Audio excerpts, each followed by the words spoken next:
एक ओर जहां अमेरिका के पूर्व राष्ट्रपति डोनाल्ड ट्रंप विभिन्न देशों पर टैरिफ लगाने की होड़ में लगे हुए थे, वहीं दूसरी ओर अमेरिकी डॉलर की वैश्विक वर्चस्व में गिरावट के संकेत मिलने लगे हैं।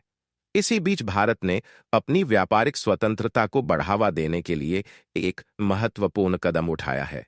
अब भारत ने अपनी विदेशी व्यापार नीति में बड़ा बदलाव करते हुए 30 देशों के साथ सीधे भारतीय रुपये में व्यापार करने की योजना बनाई है।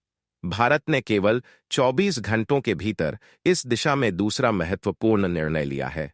अब इन 30 देशों के साथ व्यापार करने के लिए अमेरिकी डॉलर की आवश्यकता नहीं होगी। यह अमेरिकी डॉलर के प्रभुत्व के लिए एक बड़ा झटका माना जा रहा है। अमेरिका पहले ही यह स्पष्ट कर चुका है कि जो भी देश डॉलर को कमजोर करने या उसके प्रभाव को कम करने का प्रयास करेगा, उसके खिलाफ कड़े कदम उठाए जाएंगे। लेकिन भारत ने अब अपनी रणनीति बदलते हुए अमेरिकी डॉलर पर निर्भरता घटाने की दिशा में ठोस पहल कर दी है। भारत की इस पहल के तहत 30 देशों के 123 बैंकों ने भारत में वॉस्ट्रो अकाउंट खोले हैं।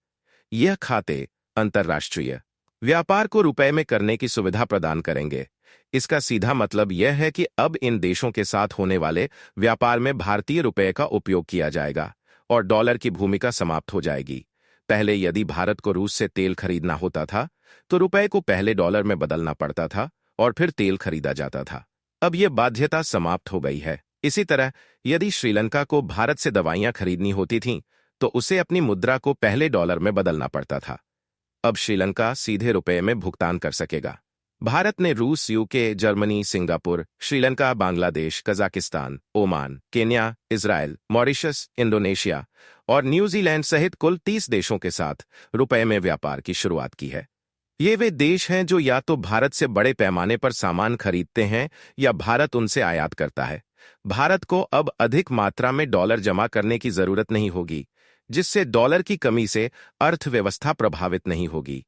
इसके अलावा महंगाई पर नियंत्रण होगा। डॉलर की कीमत बढ़ने से अब भारत पर कोई प्रभाव नहीं पड़ेगा, जिससे महंगाई पर नियंत्रण रखने में मदद मिलेगी। अब भारत को कच्चे तेल और अन्य जरूरी चीजें खरीदने के लिए महंगे डॉलर का भुगतान नहीं करना पड़ेगा, जिससे व्यापार लागत कम होगी। रुपये में लेन देन होने से भारतीय मुद्रा की मजबूती बढ़ेगी, जिससे विदेश यात्रा पर होने वाला खर्च कम हो सकता है। इसके अलावा नए रोजगार के अवसर मिलेंगे। रुपये में व्यापार होने से भारतीय निर्यात बढ़ेगा, जिससे छोटे और मध्यम उद्यमों को भी वैश्विक बाजार में व्यापार करने का मौका मिलेगा। डोनाल्ड ट्रंप पहले ही संकेत दे चुके हैं कि अमेरिका उन देशों के खिलाफ सख्त कदम उठाएगा जो डॉलर को कमजोर करने की कोशिश करेंगे। लेकिन यूरोप, एशिया और अन्य महाद्वीपों के कई देश अमेरिका की टैरिफ नीतियों से पहले ही नाराज हैं। भारत का यह कदम निश्चित रूप से वैश्विक वित्तीय व्यवस्था में बदलाव का संकेत देता है। भारत का यह निर्णय न केवल देश की अर्थव्यवस्था को सशक्त करेगा, बल्कि वैश्विक व्यापारिक व्यवस्था में भी महत्वपूर्ण बदलाव लाएगा। रुपये में व्यापार करने से भारत की आर्थिक स्वतंत्रता बढ़ेगी और देश विदेशी दबाव से बचते हुए अपनी नीतियों को स्वतंत्र रूप से लागू कर सकेगा। यह पहल भारतीय मुद्रा को वैश्विक स्तर पर अधिक प्रभावशाली बना सकती है और आने वाले वर्षों में इसे एक प्रमुख ट्रेडिंग करेंसी के रूप में स्थापित कर सकती है।